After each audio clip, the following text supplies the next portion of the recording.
मैं राजकुमार मुदगल सभी प्रभु भक्तों को सादर प्रणाम करता हूँ और आप सभी की सेवा के लिए मेरे स्वयं के द्वारा रचित एक अत्यंत सुंदर भजन प्रस्तुत कर रहा हूँ।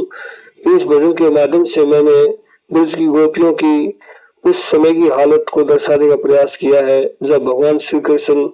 ब्रज को छोड़कर और मथुरा चले जाते हैं और वहाँ कंस का वध करने के पश्चात मथुरा को भी छोड़कर द्वारकापुरी पहुंच जाते हैं और वहाँ द्वारकाधीश बनकर रहने लगते हैं। किंतु उस उधर गोपियां उनके प्रेम में, उनकी यादें बड़ी व्याकुल रहती हैं और उनके हृदय में भगवान श्री कृष्ण के प्रति जो प्रेम उमड़ता है तो वो किस प्रकार से वो याद करती हैं, तो यह मैंने इस भजन के माध्यम से दर्शाने का प्रयास किया है। भजन के बोल हैं, कान्हा फेर क्यों लई तूने हमसे नजर, कैसे जिए हम तुम्हारे बिना ओ गिरधर।